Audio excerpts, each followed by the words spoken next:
Teman-teman, mata kuliah kita kan terkait dengan pengelolaan kolaboratif sumber daya alam. Nah, bagaimana sumber daya alam itu bisa dikelola bersama-sama oleh beragam aktor. Nah, untuk itu saya untuk bagian pertama, nanti ada 4 pertanyaan yang mau kita diskusikan pada seri kuliah yang terakhir ini, supaya untuk mereview kembali pemahaman teman-teman tentang PKSDA. Ada yang bisa memberikan penjelasan terlebih dahulu apa itu PKSDA? Silakan.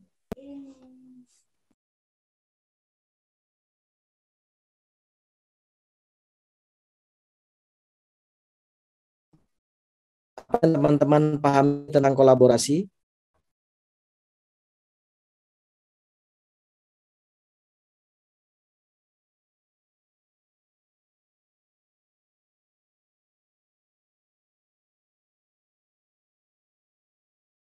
Saya boleh Mas, coba Mas. Halo.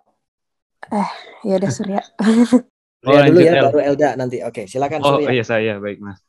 Jadi kalau menurut saya sendiri Mas, karena di sini ada kata-kata kolaborasi, artinya ada kerjasama, ada satu konsep pengelolaan bersama di antara berbagai pihak yang terlibat dalam pengelolaan satu sumber daya alam, khususnya yang bersifat open access atau terbuka bagi pihak-pihak ini. Jadi menurut saya pengelolaan kolaborasi itu kuncinya adalah pengelolaan terhadap satu sumber daya yang open access yang dilakukan berdasarkan konsep bersama di antara pihak-pihak yang terlibat. Jadi ada 3 hal itu sih Mas menurut saya, open access, kemudian ada pihaknya, kemudian dilakukan berdasarkan konsep atau pengelolaan bersama dan tanggung jawab secara bersama. Seperti itu Mas. Mungkin akan ditambahkan lebih detail oleh Elda. Terima kasih Mas. Oke, makasih Surya ya yang sudah mengawali diskusi kita pagi ini terkait kolaborasi. Kata kunci dari kamu adalah kerjasama.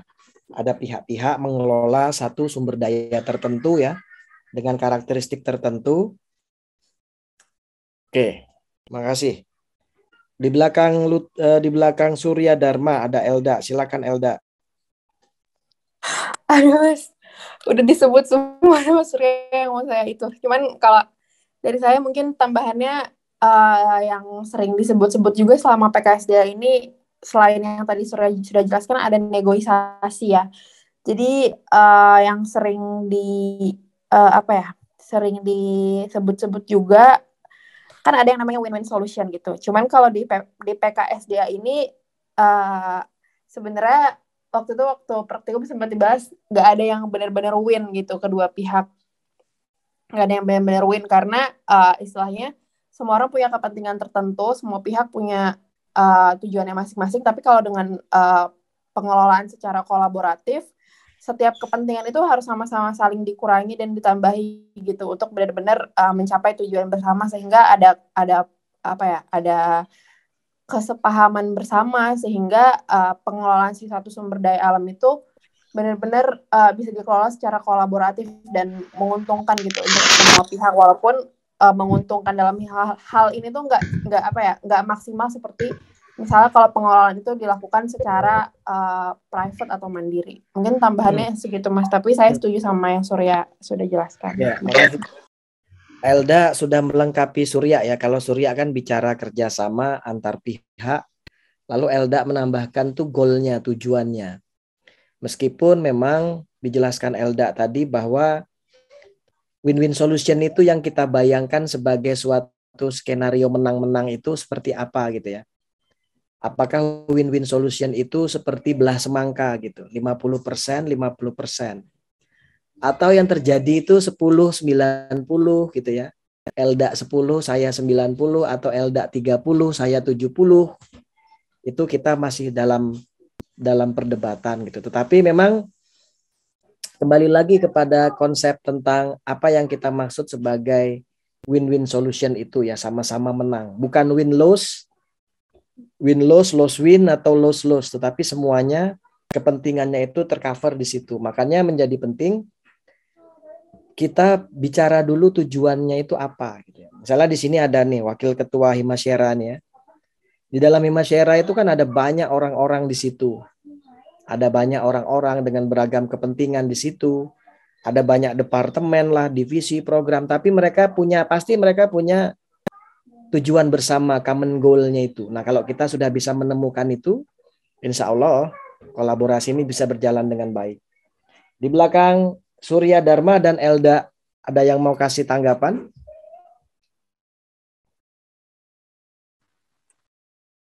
Dan kalau teman-teman menemukan kata-kata kooperasi, cooperation gitu ya, co-management, yang depannya ko itu pasti arahnya pasti ada 2 orang atau lebih yang dia nanti sama-sama bekerja sama.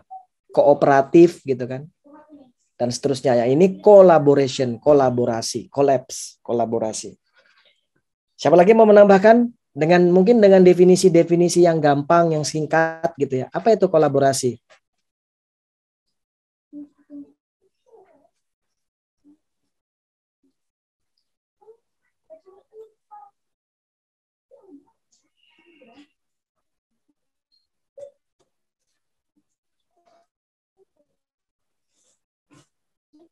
Muhammad Lutfi, mana Lutfi? Kamu belum bicara hari ini, Vi. Pagi-pagi. Iya Mas, sebentar Mas.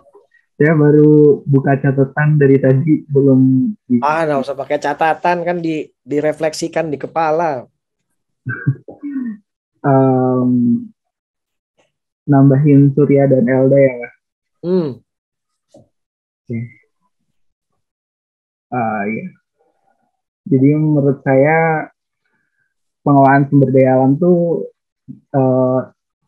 kata kunci besarnya sudah disebutin Surya juga, bahwa ada aktor yang terlibat di dalamnya dengan berbagai kepentingan, lalu juga ada sumber daya yang memang open access, yang artinya semua orang bisa mengakses, dan kalau misalnya terdapat kepentingan yang lebih kuat baik dari segi modal dan lain sebagainya, ada kemungkinan untuk meminggirkan orang-orang yang memiliki yang memiliki modal ataupun memiliki kapital yang lebih sedikit daripada mereka yang memiliki modal yang lebih besar. Terus juga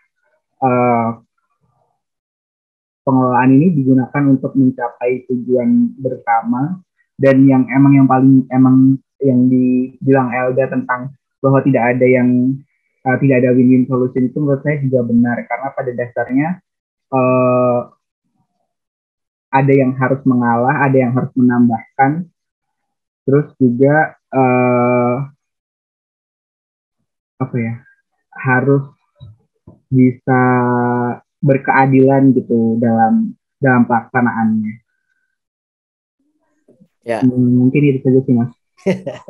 Terima kasih Lutfi yang sudah berusaha memberikan wrap up apa itu kolaborasi, dan sampai di ujung tadi Lutfi sudah bicara pada filosofi keadilan, kata Lutfi. Kita harus bisa memberikan justice kepada para pihak yang berkolaborasi dengan kita tadi gitu ya. Meskipun seringkali teman-teman filosof itu ya, teman-teman saya yang sering berdebat filosofi itu memperdebatkan kadang-kadang keadilan itu kan terletak di antara logos dan mitos gitu. Apakah keadilan itu benar-benar ada, atau keadilan itu hanya semacam konsep ideal yang ketika kita terapkan kita belum bisa menimbang seadil-adilnya gitu. Tapi oke, nggak apa-apa. Terima kasih. Ya teman-teman, itu tadi ya. Jadi apa itu pengelolaan kolaborasi sumber daya alam? Pengelolaan kolaboratif sumber daya alam adalah ada aktor-aktor banyak di situ, mereka bekerja sama, ya.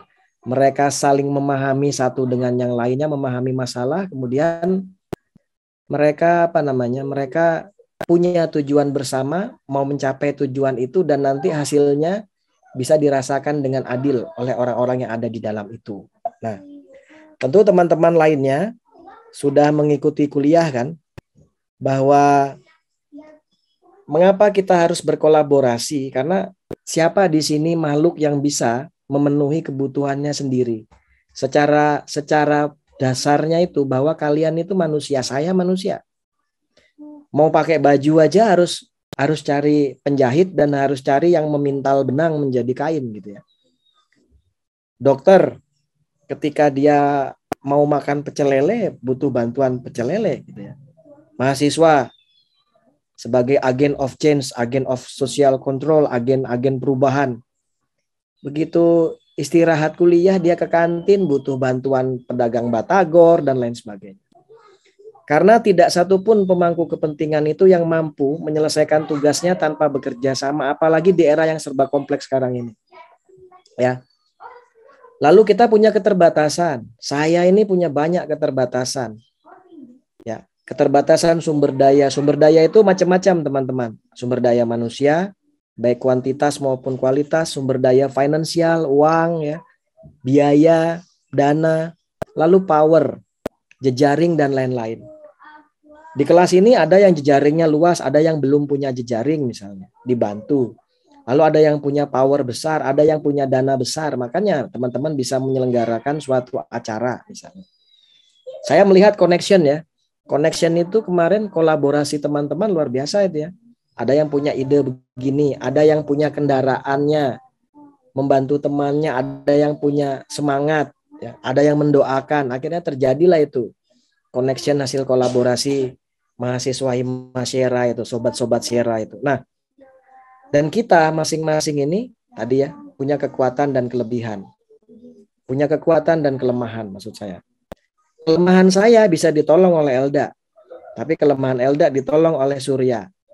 Kemudian kelebihannya Lutfi bisa membantu Surya atau saya. Gitu-gitu kira-kira. Nah terjadilah kolaborasi ini. Kalau pada kuliah sebelumnya kan disampaikan beragam definisi itu ya. Bahwa PKSDA itu pendekatan yang pluralistik, ya, plural. Sehingga dia membutuhkan kondisi tertentu untuk berkembang. Akses terhadap informasi, kebebasan dan kapasitas pengorganisasian, kebebasan menyatakan pendapat. Bagaimana kita mau kolaborasi di dalam kuliah ini kalau saya sendiri yang ngomong gitu ya. Bagaimana Himasyera itu bisa jalan kalau yang ngomong cuma Surya aja sama ketuanya itu. Top down dia. Harus non-diskriminatif dan ada kemauan para pihak untuk bernegosiasi. Ini disinggung Elda tadi ya. Ada proses negosiasi. Apa yang dinegosiasikan? Kepentingan masing-masing kita menjadikan kepentingan bersama dan goal bersama. Saya kira ini cepat saja teman-teman sudah memahaminya. PKSDA itu proses yang kompleks, betul. Kadang-kadang dibangun gitu ya. Prosesnya tidak selalu linear, progresif. Kadang-kadang kembali lagi ke tahap awal, memakan waktu, kadang-kadang membingungkan, kerap berubah, dan dia berulang. Ini PKSDA, apalagi yang dihadapi masyarakat, teman-teman. Apalagi di sini mahasiswa KPM ya, komunikasi pengembangan masyarakat, yang dihadapi masyarakat loh. Bukan benda mati, bukan benda hidup yang diam, tapi manusia yang bisa protes, yang bisa mengkritik, bisa mengemukakan pendapatnya gitu ya. Kalau kita praktikum dengan tumbuhan atau tanaman kan dia relatif tidak bisa, ya dia misalnya tidak interupsi gitu ya. Tapi kalau manusia di sini bisa interupsi, Mas B interupsi. Nah, dan kadang juga PKSDA itu proses politik dan budaya untuk mencari keadilan. Untuk mencari keadilan sosial, tadi sudah disinggung Lutfi ya, dan iklim demokrasi di lingkungan PKSDA. Keberhasilan PKSDA itu apa? Ketika kepentingan dari masing-masing aktor tadi, para pihak yang powernya beda, bayangkan ya, powernya beda, kepentingannya beda, bisa diorkestrasi bareng, ya, terjadilah yang namanya keadilan itu. Nah ini teman-teman bisa membaca kembali nanti ya untuk merefleksikan kuliah. Ternyata PKSDA itu suatu aransemen, bayangkan ya, aransemen. Di dalamnya banyak pihak, banyak tanggung jawab, banyak kewenangan yang mau coba didiskusikan bersama. Dan juga nanti kalau teman-teman baca buku menemukan Co-Management of Natural Resources atau Joint Management of Natural Resources atau Participatory Management of Natural Resources itu merupakan pengertian yang sama. Tapi kata kuncinya memang di PKSDA itu kata kuncinya apa? Aktor, kepentingan, tujuan, dan bisa bersama-sama. Win-win solution di dalam mencapai tujuan itu. Itu aja intinya. dalam memanfaatkan sumber daya alam.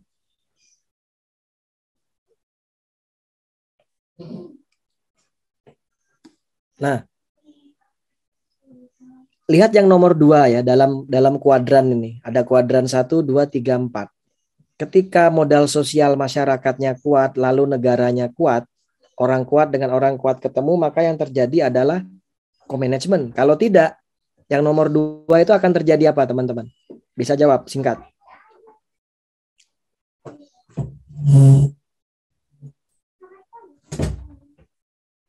Kalau ada orang kuat ketemu orang kuat dan tidak mau kerjasama, yang terjadi apa? Konflik, Mas. Betul. Siapa tadi yang perempuan samar-samar suaranya? Natia. Natia, oke. Makasih Natia. Betul.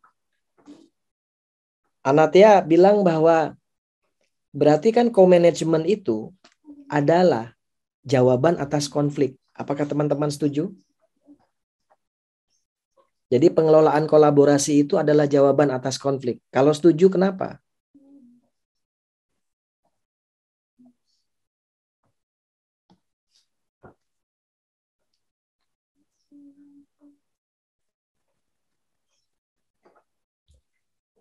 Kalau lihat di kuadran 1 ya, kalau kapasitasnya negara kuat, pemerintah kuat, masyarakat lemah, pasti itu dikuasai negara.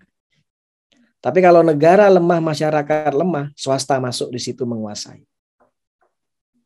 Jadi memang kalau belajar sosiologi, interaksi sosial itu ujungnya 2. Dia menjadi proses yang asosiatif atau disasosiatif. Nah, PKSDA ini secara sosiologis bisa dijelaskan dengan interaksi sosial yang asosiatif. Di dalamnya ada proses-proses akomodatif ya, membangun kerjasama dan lain sebagainya. Kalau orang kuat ketemu orang kuat, semuanya ngotot. Yang ada adalah adu kekuatan. Pemenangnya adalah yang kuat. Nah, kita kan nggak mau bertengkar seperti itu ya. Kita nggak mau terjadi kekerasan di dalamnya. Maka kita coba tawarkan kolaborasi. Jika konflik adalah pertanyaannya, maka kolaborasi adalah jawabannya. Nah, pernyataan saya ini perlu teman-teman uji. Silakan diuji nanti oleh teman-teman di pengalaman kesehariannya. Dan juga di dalam kolaborasi itu gitu ya, macam-macam tadi teman-teman. Dia punya apa ya? Punya degree atau tangga kolaborasi. Tangga paling atas kalau sudah terjadi community control. Tetapi tangga paling bawah dia masih bersifat instruktif. Ini sudah dijelaskan di dalam perkuliahan ya. Yang instruktif itu seperti apa, informatif sampai community control. Dan ini juga sudah keluar di ujian tengah semester. Teman-teman sudah bisa memahami itu. Nah, kemudian kita masuk ke tahapan yang kedua. Silakan langsung dijawab nih. Bagaimana sih proses dalam membangun pengelolaan kolaboratif sumber daya alam?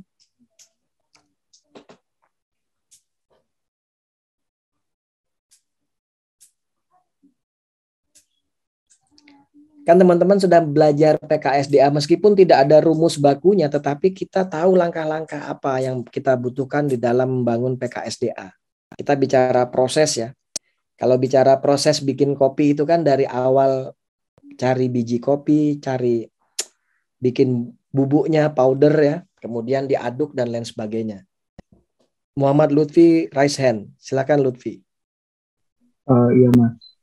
Menurut saya proses yang digunakan untuk membangun PKSDA itu yang pertama itu menetapkan dulu permasalahan apa yang ada di daerah tersebut, kira-kira siapa saja yang terlibat, tapi hanya sebatas istilahnya mengenali atau ya introduction terlebih dahulu tentang masalah apa sih yang memang dihadapi bersama gitu, yang dihadapi oleh aktor-aktor yang terlibat gitu.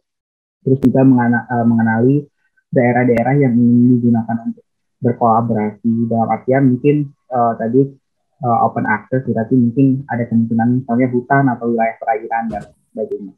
Lalu setelah itu baru kita menetapkan kira-kira kolaborasinya ini mau dibawa kemana, apakah ada MOU atau kesepakatan bersama yang bisa didiskusikan terlebih dahulu antara aktor, lalu juga tujuan apa sih yang ingin dicapai gitu, agenda apa sih yang akan dilakukan, dan kira-kira ini tuh disepakati bersama atau tidak gitu, dan lebih mengeksplor atau lebih mengenal kira-kira aktor-aktor ini kepentingannya apa ya, tapi lebih secara lebih mendalam. Terus baru yang ketiga itu pelaksanaan dari kolaborasi ini dengan menggunakan atau dengan berpedoman pada kesepakatan yang telah dibangun di tahapan sebelum pelaksanaan ini. Lalu juga di dalam pelaksanaan ini juga harus ada monitoring dan juga evaluasi untuk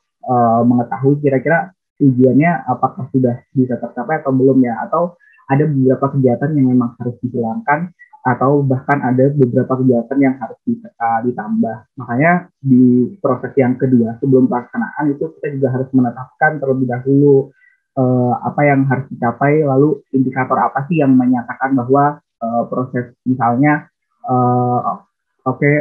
partisipasi masyarakat ini merupakan indikator bahwa kolaboratif ini akan dijalankan. Maka kita harus tahu kira-kira berapa sih ukurannya, kenapa sih partisipasi masyarakat ini sangat penting dalam proses kolaborasi, dan setelah itu dilakukanlah monitoring dan evaluasi, dan mungkin ada tambahan pelaksanaan atau kegiatan setelah dilakukan monitoring dan tahapan pelaksanaan. Jadi seperti itu.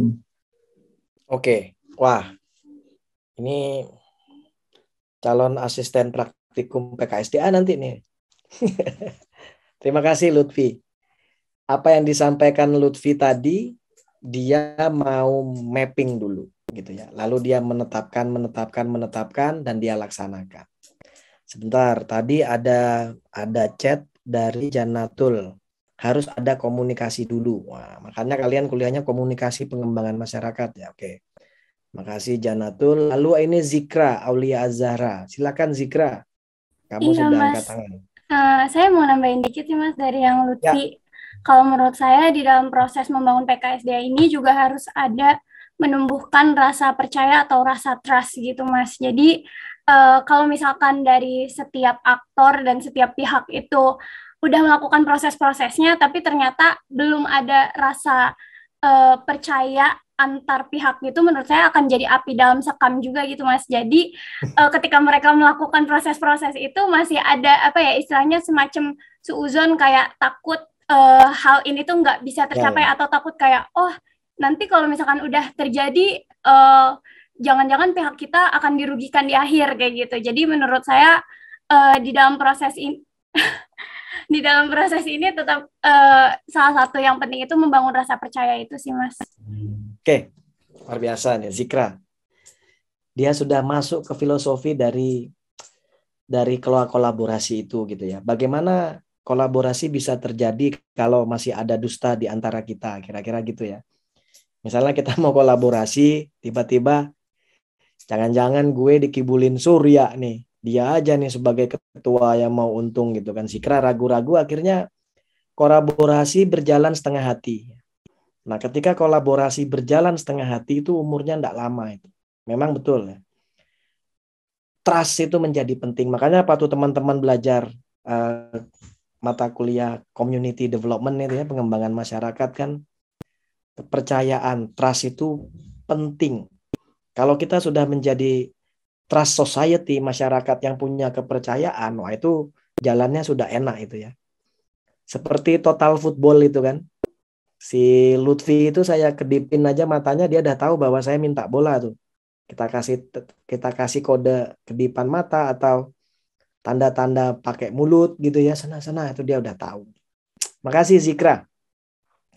Sebentar, di chat nih ada apa lagi nih? Zikra memang puitis sekali Mas. Oh iya, dia harus puitis dia. Baik. Singkatnya itu sudah juga kita bahas dalam kuliah gitu kan. Tahapan pertama memang kalian harus tahu isu dan masalah. Jadi begitu nanti misalnya teman-teman jadi CD worker gitu ya, fasilitator, turun ke lapangan, pertama harus tahu isu dan masalah dulu. Jangan sampai salah memetakan masalah. Itulah masalah kita nanti itu. Kalau kita salah memetakan masalah, wah, ambiar kita itu. Nah, pertama, sebelum ke aktornya, harus tahu dulu masalahnya apa, sama karakteristik sumber dayanya. Oh, ini kawasan konservasi, mereka konflik nih. Ini kemarin kuliahnya Pak Veda terkait konservasi perairannya, menarik juga ya, bagaimana WWF, WWF, kalau kata orang Inggris kan begitu, memfasilitasi proses konservasi laut. Ya, menariknya, konservasi dengan masyarakatnya, dengan kebijakan pemerintahnya itu bisa jalan bareng. Karena mereka punya tujuan bersama, sama-sama ingin menjaga ikan. Karena ekosistem ikan harus terjaga toh. Kalau enggak, nelayan nggak bisa dapat ikan kalau ikannya habis. Nah, masalahnya dapat itu. Setelah masalah dapat, komitmen bermitra, mengenali stakeholder, para pihak, kemudian mengenali fasilitatornya siapa. Kenapa harus kenal? Tak kenal maka tak sayang tadi. Seperti yang dikatakan Zikra, kalau kita tidak kenal masih ada rasa curiga, nah berarti lagunya Bruri jangan ada dusta di antara kita itu nggak bisa berjalan dengan baik tuh. Kita semua serba curiga. Ini dia jangan-jangan bukan fasilitator, jangan-jangan dia orang perusahaan lagi nih gitu. Nah, kemudian menggali sumber daya. Sumber daya itu tidak hanya alam loh ya. Namanya resources itu bisa natural resources, capital resources, financial resources, ada banyak resources, dan sosial kapital, modal sosial itu salah satu sumber daya loh. Networking, jejaring, termasuk trust tadi. Nah, kelima-limanya ini kadang-kadang dia overlapping gitu ya. Ketika mendefinisikan masalah bersama, kita di situ ketemu aktornya. Oh, ternyata aktor ini dominan nih. Nah, kita ketemu sumber daya dan ketemu seterusnya di situ, teman-teman. Lalu yang kedua, singkat cerita, menetapkan arah. Tadi Lutfi bilang, Lutfi itu banyak menyampaikan kalimat-kalimat, kata-kata terkait kesepakatan, agreement. Jadi ketika ada dua orang atau lebih berkolaborasi, maka hukum yang mengikat mereka adalah kesepakatan di antara mereka. Jadi kesepakatan itu ADART-nya lah, kalau kata para aktivis-aktivis BEM, FEMA, dan Himasyera. Itu ADART-nya itu kesepakatan. Di situ diatur kan, arah kolaborasi kita nih mau kemana, ke depan, ke belakang, kanan, kiri, atas, bawah, serong kanan, serong kiri, atau gimana. Nah, ketika menetapkan arah kolaborasi harus ada rule of the game, ya. Aturan dalam bermain itu harus jelas. Jangan sampai kita main tapi tidak ada aturannya. Yang ada nanti hukum rimba itu. Kenapa harus ada anggaran dasar, anggaran rumah tangga? Kenapa ada badan pengawas ya di organisasi supaya jelas. Kalau ketua melanggar, salah juga. Mentang-mentang ketua nggak boleh salah, nggak bisa. Lalu menyusun agenda-agenda apa yang mau kita lakukan. Mengorganisasikan subkelompok, informasi bersama diselidiki, mengeksplor banyak pilihan. Nah, kadang-kadang itu tadi ya, anggota usul kita ke Bandung lewat Puncak, Mas B. Waktu itu kan kami mau praktikum PKSDA ke Kuningan. Ada yang mau lewat Puncak, ada yang mau lewat tol, ada yang mau naik kereta, ada yang mau naik bus. Ternyata kita putuskan bersama naik bus karena duitnya lebih murah. Teman-teman bisa satu bus langsung berangkat gitu ya. Waktu kami ke Sukabumi naik kereta. Ketika sampai di kereta, sampai di stasiun ganti ke bus, berantakan di stasiun. Ada yang kurang 3, kurang 2, masih makan cimol, makan batagor waktu itu. Wah, pokoknya mengorganisasi orang itu tidak mudah loh. Karena yang kita organisasi manusia. Kalau bebek, saya selepet, saya giring tuh enak. Tapi kalau manusia adalah, Mas B, saya sakit perut dulu, Mas. Saya mau beli batagor, gitu-gitulah kalian tuh. Beli es, segala macam cilung, cilor, telur gulung, gitu-gitu tuh. Jadi masuk ke busnya telat. Dan harus ada pencapaian kesepakatan, agreement, ya. Understanding, pemahaman bersama menciptakan agreement. Kita bersepakat bahwa oke, kita kolaborasi, jangan ada dusta di antara kita, target kita ini kita capai bareng-bareng. Upil kerjanya ini, Zikra kerjanya ini, ya. Kemudian Surya kerjamu apa? Kita bagi-bagilah. Janatul dia ngapain? Nah, baru kita bisa kolaborasi. Seperti orang main musik itu kan. Paduan suara IPB itu apa ya? Agria suara ya. Agria suara itu kan ada yang suaranya tinggi, ada suaranya rendah, ada yang suaranya cuman suara cek cek cek cek gitu aja untuk backsoundnya. Tapi begitu digabungkan jadi apa paduan suara yang bagus. Padahalnya isinya orang yang berbeda-beda itu. Yang terakhir, setelah kita rencanakan, kita bla bla bla ya, sepakat, lakukan, eksekusi. Kadang-kadang kelemahan kita ini mengeksekusi, ini banyak pertimbangan kan. Apalagi orang-orang yang ilmuwan sosial itu ya, pertimbangannya banyak. Akhirnya merencanakannya apa? Melaksanakannya yang agak lama. Perencanaannya udah mantep. Begitu dilaksanakan, banyak nanti ketemu beberapa konstituen-konstituen. Kemudian kita membutuhkan dukungan eksternal ya, misalnya bupati, camat kita hubungi atau kepala balai taman nasional itu. Dan kemudian terakhir kita monitoring. Makanya PKSDA ini teman-teman harus selesai dengan teknik-teknik partisipatoris dan PEPP. PEPP udah ambil belum ya? Apalagi berjalan ini? Belum, Mas. Oh, belum ya? Oke, nanti banyak belajar di PEPP ya. Di situ evaluasi program partisipatoris ya. Jadi bagaimana nanti setelah kalau tekpar itu kan ilmu-ilmu untuk tadi memetakan masalah, aktor dan lain sebagainya ya. Memetakan sumber daya, lalu monitoring ini nanti bagiannya PEPP. Makanya teman-teman nanti gelarnya Sarjana Komunikasi Pengembangan Masyarakat. Saya kira ilmu-ilmunya sudah banyak. Nah, meskipun teman-teman, proses ini jangan dikira seperti kalian kuliah itu ya. Selesai semester 1, semester 2, selesai semester 2, semester 3. Tapi ada mengulang matematika kan gitu. Saya udah semester 2 Mas B, tapi biologi saya waktu itu jelek, saya harus ngulang. Nah, begitulah, prosesnya nggak linier gitu ya. Seperti hidup manusia ini kan dibikin linier ya. Setelah SD, SMP, SMA, kuliah, menikah, kerja. Nah, linier sekali, padahal ada yang macam-macam tuh. SD, SMP, SMA, kerja dulu, kuliah sambil kerja, ada yang menikah dulu, kerja dulu, macam-macam. Nggak harus linier juga. Proses ini banyak dialektikanya, banyak masalahnya di dalamnya ini. Oke, kita pindah pertanyaan ketiga. Kalian sudah tahu, oh sebentar, Dita Sekar angkat tangan. Silakan Dita. Mau jawab yang ketiga rencananya, Mas. Oh, langsung yang ketiga. Apa tantangan dalam membangun kolaborasi dalam mengelola sumber daya alam? Kalau menurut saya sesuai sama yang Zikra bahas sebelumnya ya, Mas, yang di pertanyaan nomor 2 terkait trust. Jadi kurangnya trust antara aktor itu juga dapat menjadi tantangan dalam membangun kolaborasi. Kayak contohnya misalnya ada kolaborasi antara pemerintah dan masyarakat adat. Masyarakat adatnya tidak percaya bahwa pemerintah dapat membuat kebijakan atau dapat membuat kebijakan yang pro kepada masyarakat adat.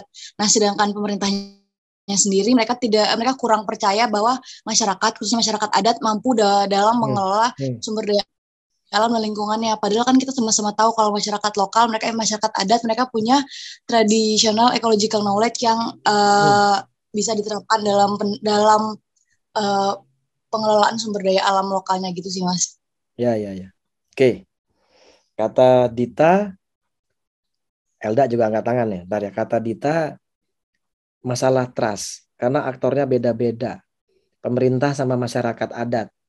Pemerintah meragukan kapasitas masyarakat adat. Ini ngerti ya te, bisa ente ya kan gitu kan. Lalu masyarakatnya juga curiga, aduh pemerintah nih gimana nih. Nah, akhirnya silakan Elda. Ya Mas, mungkin saya nambahin sedikit dari Dita juga. Jadi kalau yang pertama menurut saya tantangannya ini berhubungan sama yang tadi yang co-management. Jadi ada perbedaan kapasitas atau kuasa mungkin antara aktor-aktor gitu. Misalnya pemangku kepentingan misalnya kayak swasta atau misalnya pemerintah sama masyarakat gitu.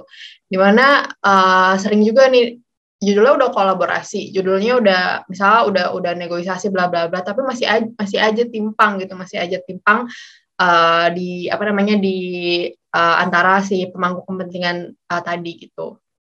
Terus ada lagi menurut saya itu yang nyambung juga sama Dita tadi, itu adalah perbedaan budaya dan juga persepsi gitu. Itu yang akhirnya bikin setiap pihak tuh nggak bisa berkolaborasi secara seharusnya gitu. Karena sekali lagi ada perbedaan, misalnya kalau pemerintah atau swasta pengennya ada struktur yang jelas, ada administrasi yang jelas, bla bla bla. Padahal kan kalau kita mau kolaborasi sama masyarakat adat gitu, mereka nggak akrab gitu sama budaya-budaya yang seperti itu gitu. Ada beberapa kerumitan-kerumitan yang mereka tuh harusnya disesuaikan lagi gitu.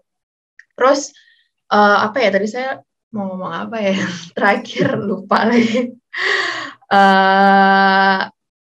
Udah sih, mungkin kayaknya itu dulu Mas. Yang terakhir saya tiba-tiba lupa. Dita dan Elda ini mirip dia ya. Dia nempelnya ke aktor.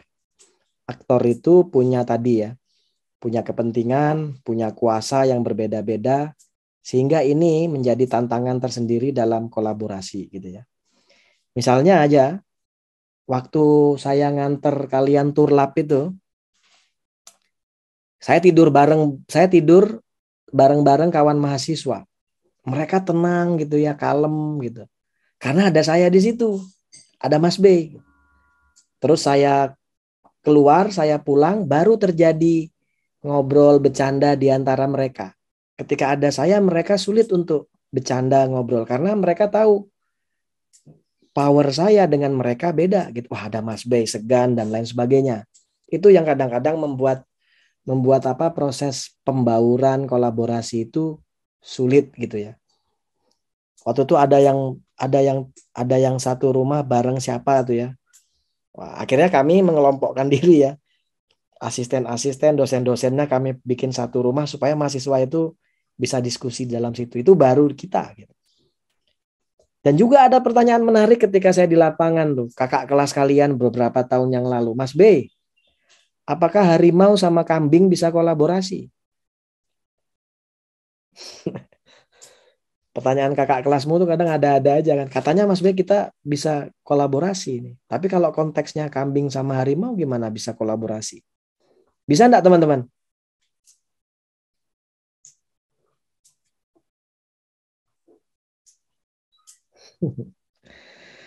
Kalau belajar definisi-definisi kalian jago lah. Coba saya tanya. Kalau kambing sama harimau mau kita kolaborasikan gimana caranya? Konteksnya apa? Sebentar nih, ada Anatia nih. Silakan Anatia. Menurut saya lebih ke nggak bisa sih Mas, kayak mulai dari habitatnya gitu. Kalau misalnya mereka mau sama-sama menjaga habitatnya, mereka hidup di habitat yang berbeda gitu. Kambing mah di mana gitu, kalau misalnya harimau di mana. Terus kalau misalnya dalam menjaga kebutuhan pangannya gitu, nggak bisa juga kan, harimau ya makannya kambing, terus kambing makannya rumput gitu. Iya. Ya, ini memang rumit ya. Kadang-kadang masalah di lapangan tuh macam begini pertanyaannya gitu. Oke, makasih. Kalau Anatia dia bilangnya enggak bisa. Mungkin Arkan ini yang angkat tangan juga. Arkan silakan. Arkan Nabil. Bil.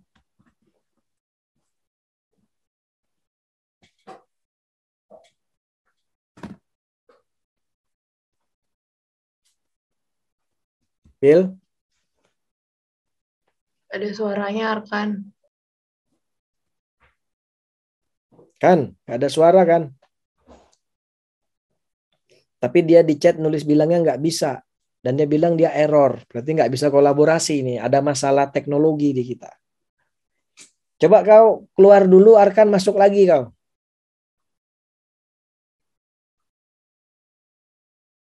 Izin relog.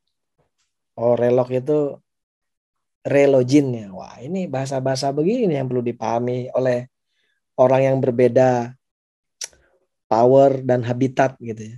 Oke, silakan relog. Anatia bilang lagi bahwa Halo Mas B. Nah, muncul ya. Silakan kolaborasi dalam forum ini. Nah, kalau menurut saya itu kolaborasi kan harus dua arah ya Mas B. Harus, soalnya ada sebuah sumber daya, kemudian dua pihak itu menginginkan akses terhadap sumber daya. Sedangkan kalau kasus harimau dan juga kambing, sumber dayanya itu kambing, Mas Bey. Ibarat ya gitu, harimau itu negara, kambingnya itu rakyat. Ya kan harimau pengen mengeksploitasi kambing, Mas Bey, gimana? Sumber dayanya kan kambing, jadi nggak bisa. Jadi ya emang ya cara jalan tengah paling bagus adalah kambing beranak pinak yang banyak supaya harimau tuh nggak melibas habis kambing. Gitu, Mas Bey. Oke. Kalau Arlen ini bilangnya seperti kalau di kartun bisa, kata dia. Itu di kartun. Kalau materi kuliah kita bawakan di kartun bisa semua. Oke, begini teman-teman. Waktu itu mau dengar jawaban saya ke kakak kelasmu itu. Ada kambing, ada harimau. Oke, saya setuju. Ekosistem mereka berbeda, ya. Ruang hidup mereka berbeda. Tapi dalam ekosistem besar, kalau kita belajar rantai makanan gitu ya, bahwa ini ada keterkaitannya mereka. Nah, kambing butuh makan rumput. Rumput itu nanti disuplai pupuknya oleh kotorannya si kambing atau kotorannya si harimau itu sendiri. Paling bagus punyanya harimau ya. Terjadi proses pembusukan, kemudian tanahnya gembur, subur, tumbuhlah rumput. Kambingnya makan rumput. Nah, pada suatu ketika nanti kambingnya dimakan oleh harimau. Nah, itu kalau konteksnya rantai makanan. Tetapi kalau kita mencarikan masalah antara kambing sama harimau gitu ya. Harimaunya omnivora pula kan, kalau kambingnya herbivora. Itu aja sudah beda tuh ya. Sudah beda di antara mereka. Nah, ini memang agak sulit dilakukan kolaborasi yang benar-benar mau kita kerjasamakan keduanya, karena pasti yang terjadi harimau akan memakan kambing. Itu sudah rumusnya itu, karena dia omnivora. Lalu kambing makan rumput gitu ya. Tapi kalau kita bisa membuat rule of the game itu kan singkat cerita saya bisa gambarkan dalam bentuk pagar gitu ya. Di kebun binatang itu antara kambing dan harimau itu bisa dibikin pagar-pagar, aturan mainnya kita buat sehingga kambing dan harimau ini keduanya bisa aman. Ya, bisa aman. Tapi konteksnya adalah ini kita bicara di kebun binatang waktu itu. Nah, jadi memang teman-teman perlu melihat ketika teman-teman diminta menjadi fasilitator bahwa dalam konteks apa kolaborasi ini mau kita lakukan. Ketika kita berhadapan tadi misalnya kadang-kadang sulitnya itu tadi ya, kalau kepentingannya seperti kepentingan terus ekosistem power seperti kambing sama harimau ini sulit untuk dilakukan. Itu sih tantangan kita teman-teman. Ada yang lain lagi mungkin terinspirasi dari kambing dan harimau tadi? Dan kambing dengan harimau ini butuh mediator dia. Dia butuh fasilitator, butuh mediator untuk membuat mereka supaya tidak bertengkar. Tapi pertanyaan berikutnya adalah harimau makan dari mana? Gitu kan? Kalau dalam ekosistem itu adanya kambing. Ah, ini menarik dibahas. Ketika anak saya nonton National Geographic, ada rusa mau nyebrang sungai kan, menyeberang kali, dimakan oleh buaya, pasti orang melihat, wah, buaya jahat sekali memakan rusa. Padahal buaya memang omnivora dan di situ dia cari makannya itu. Tapi populasi kambing terjaga. Kalau populasi kambingnya berlebihan, dunia ini dipenuhi kambing. Jadi kadang-kadang kita menilai itu dari perspektif kita kan, benar salah itu. Padahal ekosistem keseimbangan alam itu sedemikian rupa itu sudah dibuat oleh sang penciptanya. Itulah hebatnya sang pencipta. Makanya ketika dulu ada tetangga menembak burung gereja gitu ya, saya agak sedih juga karena saya tahu burung gereja itu punya anak di atas pohon. Burung gereja itu kan mau cari makan untuk anaknya. Kalau kita tembak ibunya burung gereja itu, ibunya mati itu, siapa yang kasih makan anaknya? Bisa dipastikan anaknya bentar lagi mati dan kita bisa mengganggu keseimbangan burung gereja itu, burung emprit, burung pipit ya. Jadi hati-hati kita sebagai manusia yang katanya punya power, punya kuasa banyak itu, jangan sampai mengganggu keseimbangan alam. Karena alam ini sudah dibuatkan sesuai fungsinya masing-masing. Kita yang bikin dia nggak seimbang. Oke, ini bagian agak sulit nih bagian ini ya. Ketika bicara kolaborasi konteksnya powernya sangat berbeda seperti kambing dengan harimau. Kalau kambing dengan sapi bisa kita kerjasamakan. Tinggal kita atur supaya tidak terjadi tragedy of the commons di antara kambing dan sapi gitu ya.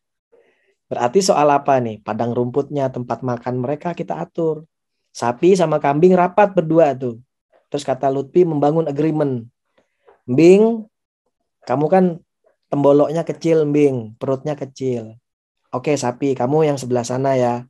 Begitu mereka mapping, oh ternyata macam-macam rumput itu. Ada rumput gajah, ada rumput sedang, ada rumput kecil ya. Lalu ada tempat air minum. Mereka berbagi itu antara kambing dengan sapi. Kalau enggak, kambing sama sapi berantem. Kambing sapi berantem yang enak, singa atau harimau gitu. Tinggal dimakan sama mereka. Oke, apalagi tantangan dalam membangun PKSDA? Selain tadi ya, seperti yang disampaikan Dita mengutip Zikra terkait trust, kepentingan, lalu kuasa tadi disampaikan Elda. Bagaimana kita mau mengerjasamakan orang? Gitu ya. Begitu diundang rapat kan? Diundang rapat yang ngomong tokoh masyarakatnya terus tuh, kiai. Sementara santrinya nggak berani ngomong. Karena dia santri, wah ini saya rapat dengan kiai kan, saya ikut kiai saja. Padahal kadang-kadang suaranya santri itu penting didengar.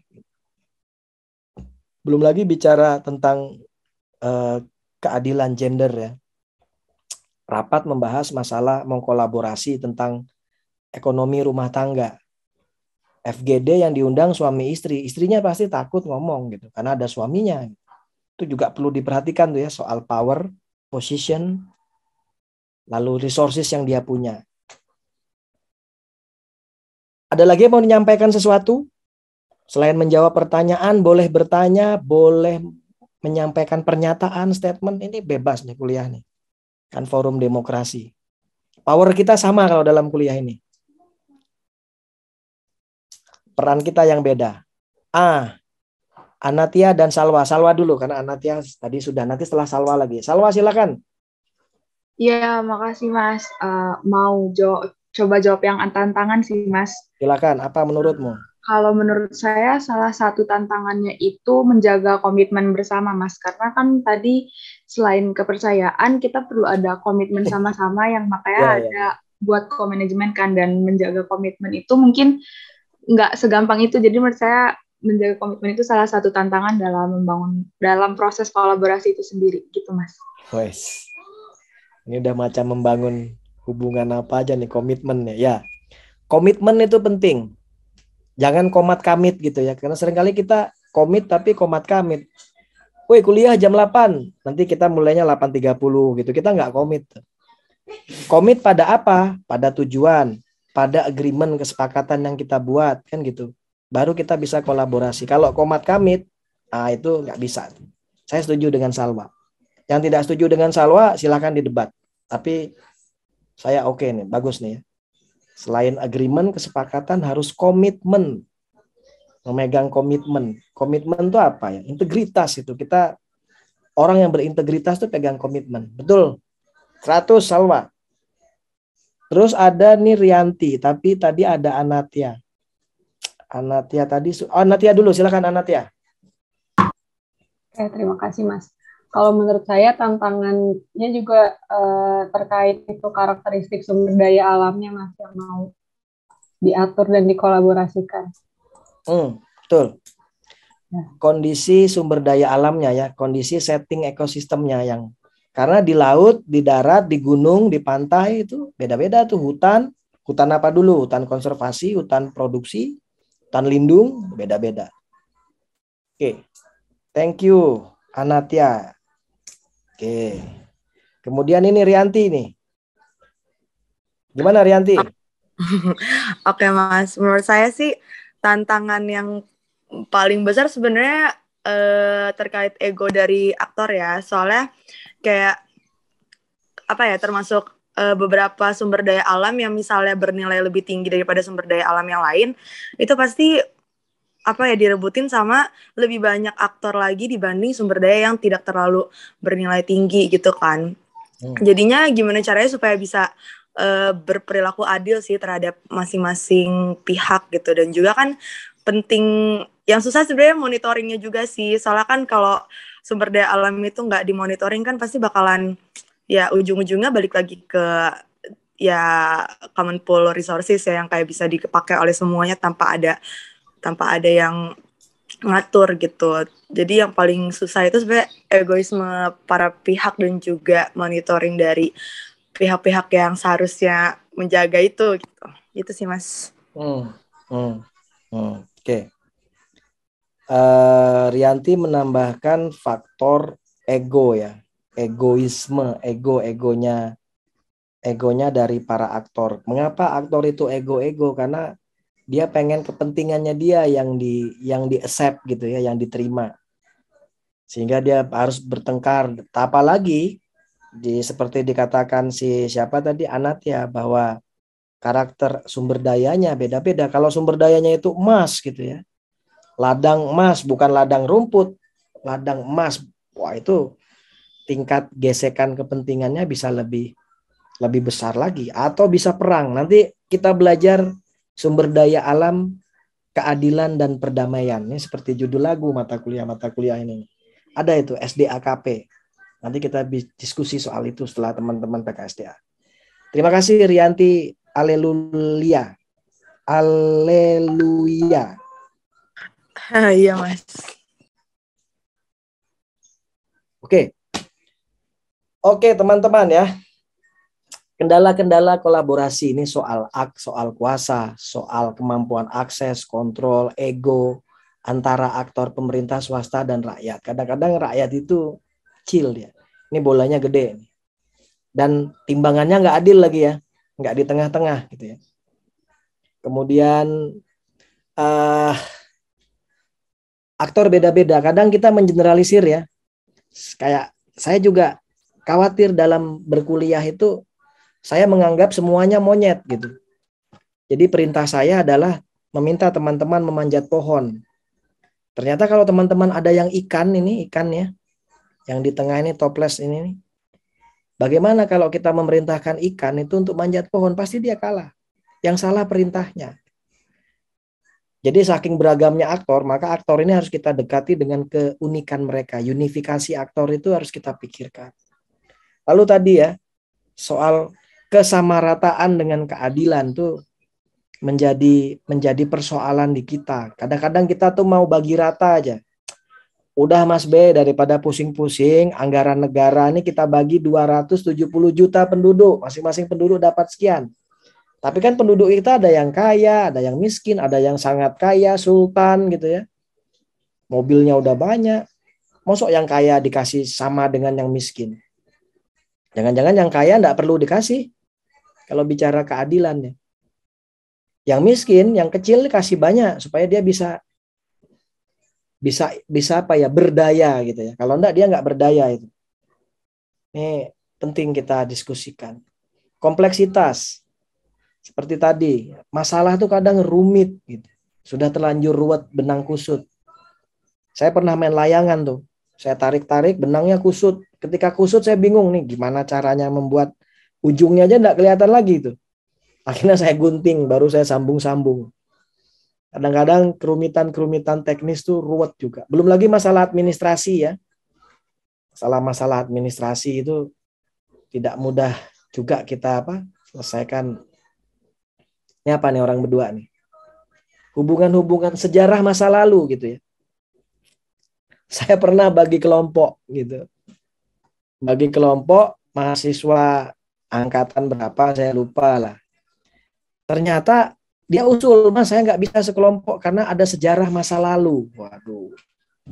Hubungan apa gitu ya. Jadi memang nggak bisa disatukan. Nanti seperti kambing ketemu sama harimau tadi. Mas, saya harimau, dia kambing. Wah, agak tinggi juga dia. Nanti kalau ketemu kami saya makan ini. Jadi perlu memperhatikan sejarah ya. Jas merah.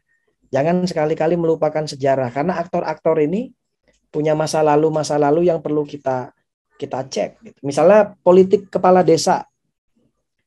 Kita mau kolaborasikan, ternyata kepala desanya dulu dengan mantan kepala desanya pernah saingan dalam satu panggung politik gitu. Itu hati-hati juga itu. Perlu teman-teman pahami dengan baik. Riwayat-riwayat kepentingannya perlu dicek. Jangan sampai seperti tadi kasus kita malah mengerjasamakan kambing sama harimau gitu ya. Itu perlu kita cek juga. Risiko-risiko yang dilihat gitu ya. Kadang-kadang kita melihat sesuatu itu indah gitu. Orang-orang nggak tahu begitu lihat kenyataannya ternyata antara apa yang dipersepsikan dengan yang dilihat dialami dalam kenyataan itu berbeda. Oke. Culture, kebudayaan. Kadang dalam suatu budaya belajar MKAB kan, manajemen nanti ya. Saya juga ngajar situ ya, manajemen komunikasi antar budaya. Beda budaya itu beda persepsi, beda nilai loh. Bahasa menurut budaya A itu bagus, sangat indah ya. Tapi menurut budaya B itu tidak patut. Kadang-kadang begitu, macam-macam. Dan persoalan supra desa ke politik, supra politik ya, kebijakan regulasi di atas gitu. Kadang-kadang kita kesepakatannya begini, tapi secara hukum kesepakatan kita itu nggak mungkin. Bahkan banyak aturan-aturan kita itu tumpang tindih satu dengan yang lainnya. Peraturan kita itu jumlahnya banyak, kadang saling menegasikan satu dengan lainnya, tetapi ketika dijawab, solusinya adalah Undang-Undang Cipta Kerja gitu. Dia jadikan satu, tetapi diubah-ubah, akhirnya rumit lagi gitu. Itu nggak mudah juga teman-teman. Oke. Saya bergeser ke yang terakhir. Lalu, apa syarat dalam membangun kolaborasi itu? Princess, silakan Zahra. Makasih Mas Ben, jawab ya Mas. Dari yang saya pahami, prasyarat membangun kolaborasi itu yang pertama, perlu adanya kesadaran dulu nih, kenapa sih harus ada kolaborasi gitu. Sehingga kolaborasi ini juga dirasa bermanfaat dan emang perlu untuk dilakuin. Selanjutnya juga harus ada kesepakatan dari berbagai pihak yang mana didukung oleh komitmen untuk melaksanakannya.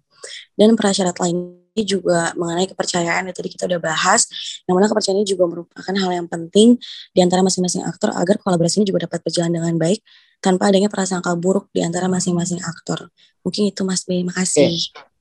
Kamu bilang kesadaran, kesepakatan, lalu ada trust, membangun kepercayaan di antara aktor itu. Baru kita bisa kolaborasi. Dan kolaborasi itu harus ada sadar memang. Kalau tidak sadar, apa iya kolaborasi dalam mimpi? Itu dari Princess Alzara. Terima kasih Tuan Putri ini ya, Princess. Silakan, siapa lagi nih? Oh, Elda lagi. Elda, silakan Elda. Ya Mas, saya nambahin aja dari kuliah waktu itu sama Pak.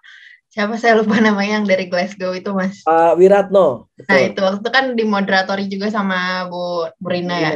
Nah itu Bu Rina waktu itu sempat sebut 3M sih Mas sebagai prasyarat kolaborasi. Itu mutual respect, mutual trust, sama mutual benefit.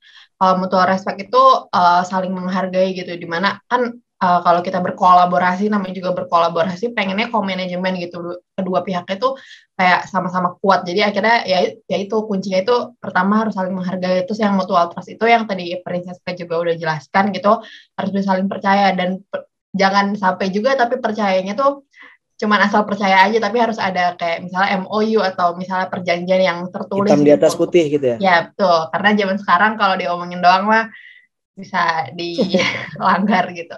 Terus yang terakhir itu yang penting juga adalah mutual benefit. Jadi walaupun tadi nggak bisa kita win-win-nya gitu, tapi yang penting setiap pihak itu yang berkolaborasi harus punya keuntungan yang atau kepentingan yang mereka capai. Makasih. Oke, terima kasih Elda ya. Menambahkan dari Zahra tadi. Yang disebut Zahra tadi, ini ilmu sosial ya. Apa yang disebutkan Zahra tadi tidak salah gitu ya. Meskipun kita sudah memahaminya kemarin, memang dalam itu seperti yang disampaikan dalam kuliah tamu tahun yang lalu. Karena Pak Wiratno kan dirjen nggak bisa, yang hadir Bapak mantan Sekjen Pak Wahyudi Wardoyo. Nah itu gurunya Pak Wiratno gitu ya. Memang prasyarat kolaborasi itu seperti yang dikatakan Elda. Kalau bisa jangan tertukar ya. Jangan tertukar. Dan ini sebenarnya related dengan yang dikatakan Zahra. Zahra tidak salah juga. Gitu. Kalau dia mengisi soal isian esai seperti Zahra ini ada nilainya. Ya. Kalau mengisi yang seperti yang tampil di PowerPoint ini ada nilainya juga. Jadi memang kolaborasi itu harus ada saling menghargai dulu. Ya. Baru setelah saling menghargai kita menghormati orang ya, memahami orang, baru kita muncul yang namanya mutual trust itu. Saling mempercayai. Namanya kolaborasi kan harus dua arah feedback, nggak bisa satu arah. Kalau satu arah namanya pidato, itu satu arah. Tapi kalau diskusi kolaborasi itu harus dua arah, ada feedback. Nah, setelah terjadi mutual respect sama mutual trust, maka yang terakhir kita bisa merasakan hasilnya itu dan kita manfaatkan bersama. Ada mutual benefit. Kesemuanya ini terjadi nanti namanya mutual sharing ya. Ada saling berbagi di antara kita. Nah, kalau Zahra tadi kan bilang kesadaran, kesepakatan, kepercayaan, apalagi kesempurnaan. Nah, itu kayak lagu gitu ya. Itu tinggal dibalik aja Zahra. Kalau menurut saya, kalau kamu kan mulai dari kesadaran, kesepakatan, kepercayaan. Kalau menurut saya, yang paling penting itu adalah kesadaran dulu, baru kepercayaan dan kesepakatan. Ya, setelah sadar, percaya, baru bersepakat. Nah ini juga jangan terbalik-balik teman-teman ya. Bagaimana kita, masa mutual benefit dulu? Nggak bisa. Sebelum ada kata-kata saling menghargai, kita nggak bisa menyelesaikan kolaborasi dengan baik. Seperti kata Rianti tadi ya, ego itu diselesaikan di mana? Di mutual respect gitu. Kalau Rianti tadi ragu-ragu, Mas B ada tantangan kita. Apa tantangannya Rianti? Kata saya. Itu Mas ego, kata dia. Ego kita selesaikan di mutual respect. Ya, baru muncul trust di antara kita. Baru kita bicara hasil. Tapi ini gimana Mas? Kalau salah satu saja enggak bisa. Harus kedua belah pihak atau lebih. Jadi para itu udah banyak ya. Para pihak yang terlibat dalam kolaborasi itu harus punya ini 3M. Mas, ini fix atau enggak? Bisa kita tambahin tadi. Mutual sharing. Karena benefit itu harus di-share di antara kita. Ya, harus ada proses berbagi di situ. Kalau enggak bisa. Siapa tahu teman-teman nanti setelah teman-teman S2, S3 atau menjadi profesional bisa menambahkan. Ternyata prasyarat kolaborasi itu 5M Mas Bay. Tetapi memang basic dasarnya itu ini. Lalu proses membangun kolaborasi tadi ya ada 3. Jangan-jangan teman-teman nanti ketika di lapangan, ini kan kuliah ini kan bukan kuliah sekedar teori seperti rumus-rumus baku, enggak. Nanti teman-teman jadi manajer LSM atau jadi fasilitator desa, ketemu sama hal-hal seperti ini. Oke. Ada pertanyaan atau pernyataan atau tidak? Di sini sekarang berapa nih orang? 29, tadi 30, 31, ya masalah teknis ya. Masalah teknis di luar kuasa saya juga itu. Ada yang mau bertanya? Atau menyampaikan pernyataan? Wah. Jadi kuliah kalian PKSDA itu ya ini. Ditambah dengan contoh-contoh, kalau pada konteks kehutanan, kemarin belajar perhutanan sosial ya. Perhutanan sosial, kemudian belajar pada konteks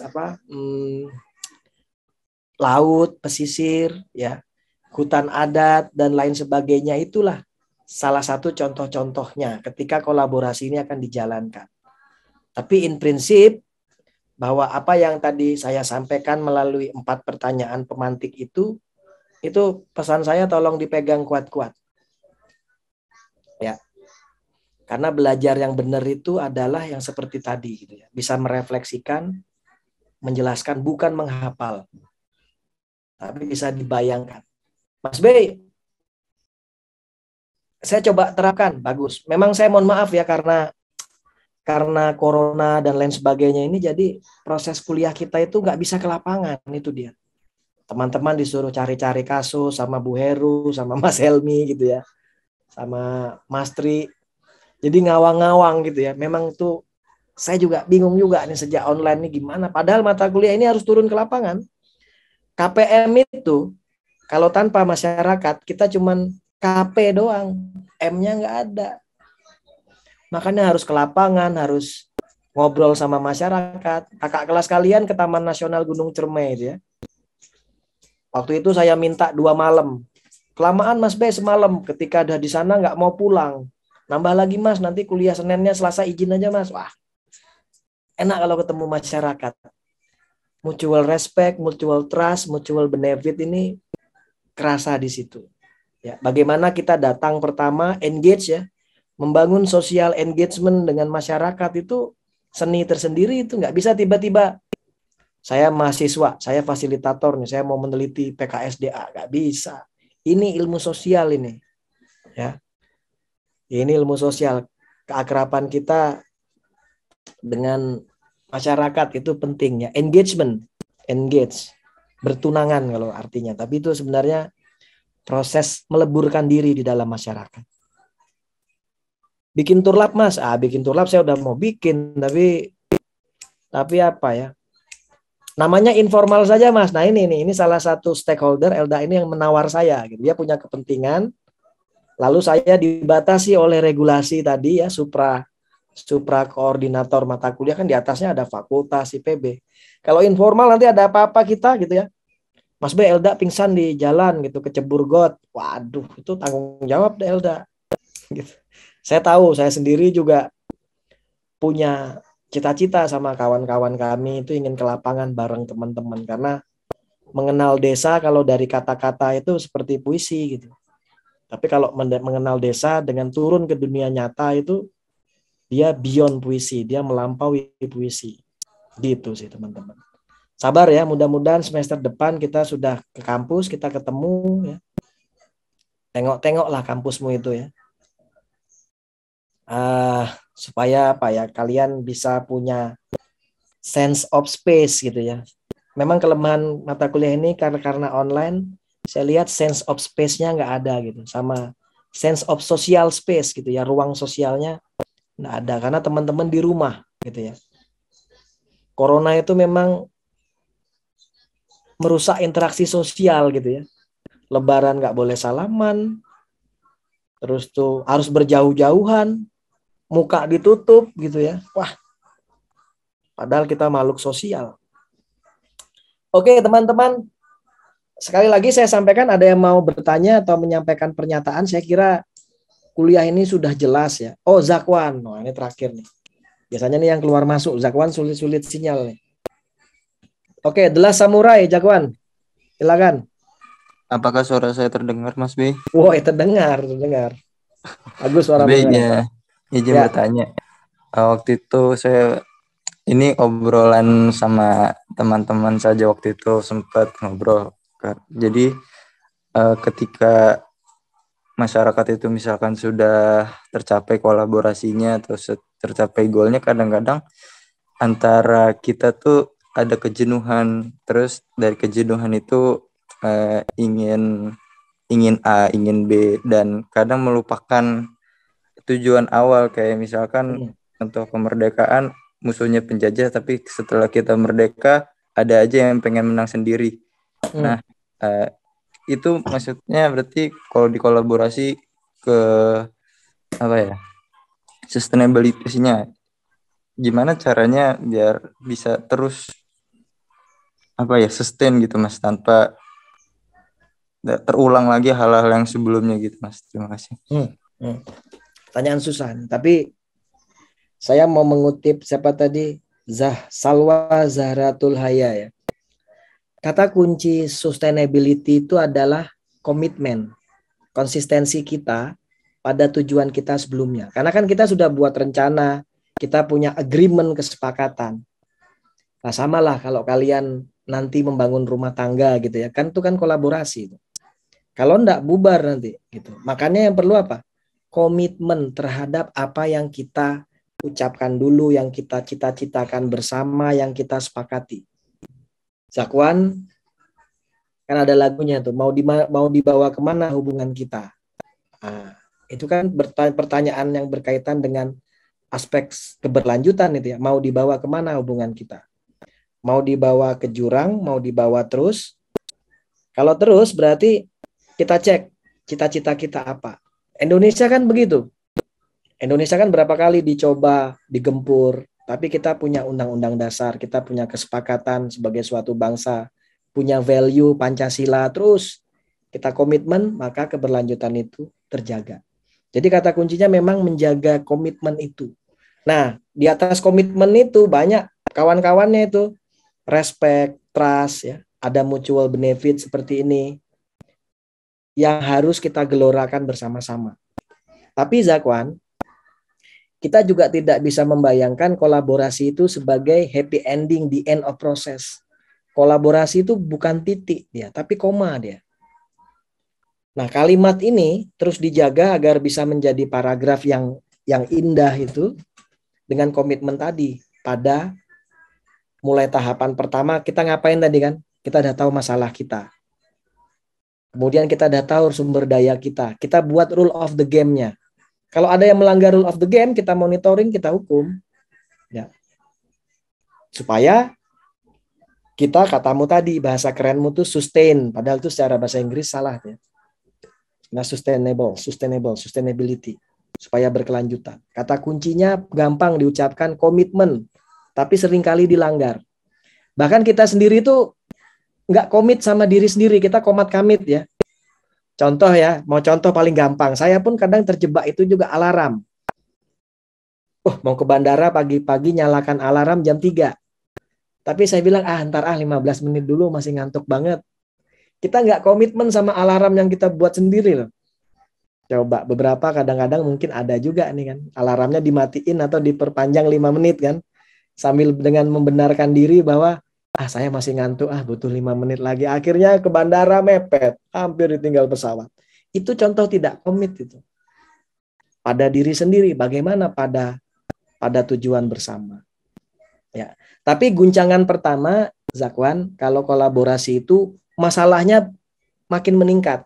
Kan kita sudah memetakan masalah. Kita bangun kolaborasi, ada rule of the game, ternyata masalah itu makin kompleks bertambah. Atau muncul masalah baru, N+1 masalah itu akan muncul terus. Jadi kolaborasi itu akan menemukan bentuknya kembali.